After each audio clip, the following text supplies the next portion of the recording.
എല്ലാവർക്കും ഹൃദയം നിറഞ്ഞ നമസ്കാരം. നൈമിഷാരണ്യത്തിൻ്റെ ഇന്നത്തെ അധ്യായത്തിലേക്ക് എല്ലാവർക്കും ഹാർദമായ സ്വാഗതം. കൃഷ്ണകഥകളുടെ ഒരു പ്രത്യേകത, എത്രത്തോളം അത് കേൾക്കുന്നോ അത്രത്തോളം തന്നെ അത് വീണ്ടും വീണ്ടും കേൾക്കണം എന്ന് കേൾവിക്കാർക്ക് അനുഭൂതി ഉണ്ടാവും എന്നുള്ളതാണ്. പല പ്രേക്ഷകരും എത്രയോ തവണ പല കൃഷ്ണകഥകളും കേട്ടിട്ടുണ്ടാവും. ഭഗവാൻ കാളിയൻ്റെ പുറത്ത് നൃത്തം ചെയ്ത കഥ, അല്ലെങ്കിൽ പൂതന എന്ന് വിളിക്കപ്പെടുന്ന രാക്ഷസിക്ക് ഭഗവാൻ മോക്ഷം കൊടുത്ത കഥ, എത്രയോ തവണ ഈ ആയുസ്സിനിടയ്ക്ക് ഈ കഥകളൊക്കെ നമ്മൾ കേട്ടിട്ടുണ്ട്. പക്ഷേ എങ്കിലും പിന്നെയും അത് കേൾക്കണം എന്നുള്ളൊരു ഭാവമാണ് ഓരോ കൃഷ്ണഭക്തരിലും ഉണ്ടാവാറുള്ളത്. മഹാത്മാക്കൾ പറയാറുണ്ട്, കൃഷ്ണകഥകളുടെ പ്രത്യേകത കൃഷ്ണകഥകൾ പറയുന്ന ആൾക്ക് മോക്ഷം, കൃഷ്ണകഥ കേൾക്കുന്ന ആൾക്കാർക്ക് മോക്ഷം, കൃഷ്ണകഥ പറയാനും കേൾക്കാനും സാഹചര്യം ഉണ്ടാക്കിയവർക്ക് മോക്ഷം എന്നാണ്. അത്രയധികം വിശേഷമാണ് കൃഷ്ണകഥകൾ. ഒരു സാധു, ഒരു മോക്ഷാന്വേഷിയായിട്ടുള്ള ഒരു സന്യാസി, അദ്ദേഹത്തോട് നമ്മൾ ഒരുപാട് പണം അദ്ദേഹത്തിന് തരാമെന്ന് പറഞ്ഞാൽ അദ്ദേഹം വേണ്ടാന്ന് പറയും. ഏറ്റവും വിശേഷപ്പെട്ട വസ്ത്രങ്ങൾ അദ്ദേഹത്തിന് കൊടുക്കാമെന്ന് പറഞ്ഞാൽ അതും അദ്ദേഹം വേണ്ടാന്ന് പറയും. ഏറ്റവും ആഡംബരം നിറഞ്ഞ ഒരു വാഹനം അദ്ദേഹത്തിന് കൊടുക്കാമെന്ന് പറഞ്ഞാൽ അതും അദ്ദേഹം വേണ്ടാന്ന് പറയും. പക്ഷെ അദ്ദേഹത്തോട് കൃഷ്ണകഥകൾ കേൾക്കാൻ താല്പര്യമുണ്ടോ എന്ന് ചോദിച്ചു കഴിഞ്ഞാൽ അദ്ദേഹം താല്പര്യത്തോടുകൂടി ആ സദസ്സിൽ വന്നിരിക്കും എന്നാണ് മഹാത്മാക്കൾ പറയാറുള്ളത്. അത്രയധികം വൈശിഷ്യാണ് കൃഷ്ണകഥകൾക്കുള്ളത്. ഭഗവാന്റെ പിറന്നാളുമായിട്ട് ബന്ധപ്പെട്ട് കൃഷ്ണകഥകൾ നമ്മൾ ചിന്തിക്കുമ്പോൾ ഏറ്റവും കൂടുതൽ ഇന്നത്തെ കാലത്ത് നമ്മൾ ചർച്ച ചെയ്യേണ്ട ഒരു കഥയാണ് ഭഗവാന്റെയും ഒരു പഴം വിൽപ്പനക്കാരിയുടെയും കഥ. പണ്ട് ഭഗവാൻ ഗോകുലത്തിൽ താമസിക്കുന്ന സമയത്ത്, ഉണ്ണികൃഷ്ണനായിരിക്കുന്ന സമയത്ത്, ഒരു പഴം വിൽപ്പനക്കാരി ഫലങ്ങൾ വേണോ എന്ന് ഉറക്കെ വിളിച്ചു പറഞ്ഞുകൊണ്ട് ഗോകുലത്തിൻ്റെ വഴികളിലൂടെ സഞ്ചരിക്കുകയായിരുന്നു. അപ്പോൾ ഭഗവാൻ ഏതാണ്ട് അന്നൊരു 5 വയസ്സ് പ്രായമുള്ള കുട്ടിയാണെന്നാണ് സങ്കല്പം. അപ്പോൾ ഭഗവാൻ ഇതിങ്ങനെ കേട്ടു അത്രേ, വീട്ടിലിരുന്നുകൊണ്ട് ഫലം വേണോ.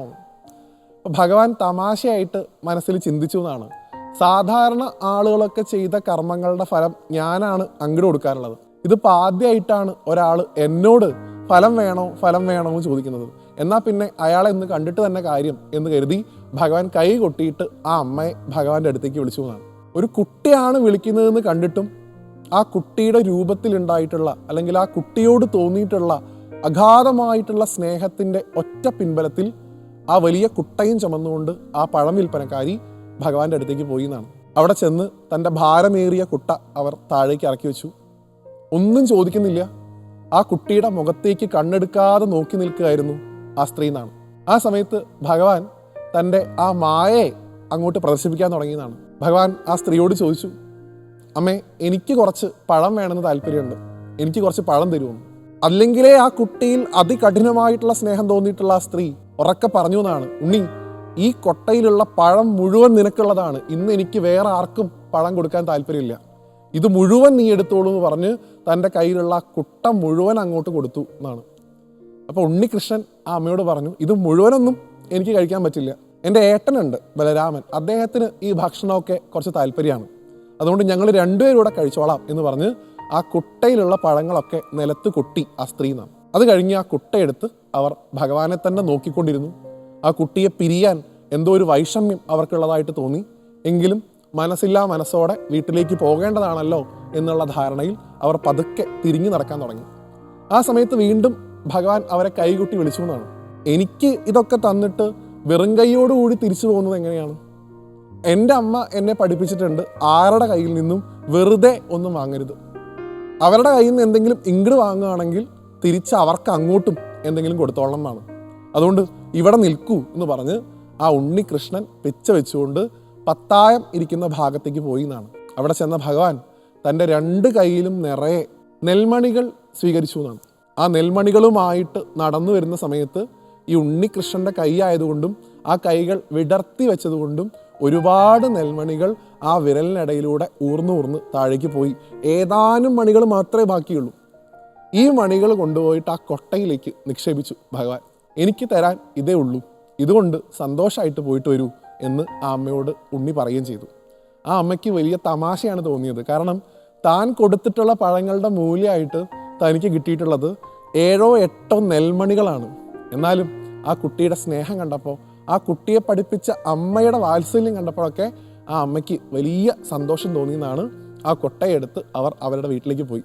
എന്നാൽ മാർഗമധ്യേ അവർക്കൊരു ചെറിയ ബുദ്ധിമുട്ട് അനുഭവപ്പെട്ടു എന്നാണ്. കാരണം ഈ പഴങ്ങൾ മുഴുവൻ ഈ കുട്ടിക്ക് കൊടുത്തതിന് ശേഷവും തൻ്റെ കൊട്ടയ്ക്ക് അതികഠിനമായിട്ടുള്ള ഭാരം ഉണ്ടാവുന്നതായിട്ട് അവർക്ക് തോന്നിയതാണ്. ഞാനിത് മുഴുവൻ നേരത്തെ ആ വ്രജത്തിൽ കൊടുത്തതാണല്ലോ, എന്താണ് ഇതിൽ ഇത്രയധികം ഘനം എന്നുള്ള ചിന്തയോടുകൂടി ആ പഴം വിൽപ്പനക്കാരി ആ കൊട്ട താഴേക്ക് ഇറക്കി വെച്ച് നോക്കിയപ്പോൾ കണ്ടത് ഏറ്റവും അമൂല്യമായിട്ടുള്ള രത്നങ്ങൾ, എത്രയോ സ്വർണ്ണ നാണയങ്ങൾ, സ്വർണ്ണാഭരണങ്ങൾ, ഇതൊക്കെ ആ കുട്ടയിൽ നിറഞ്ഞതായിട്ട് കണ്ടു എന്നാണ്. കണ്ണ് നിറഞ്ഞുകൊണ്ട് ആ ഉണ്ണിയുടെ മുഖത്തെ ആ പഴം വിൽപ്പനക്കാരി തൻ്റെ മനസ്സിലേക്ക് സ്വാംശീകരിച്ചു എന്നുമാണ് ആ കഥയിൽ പറയുന്നത്.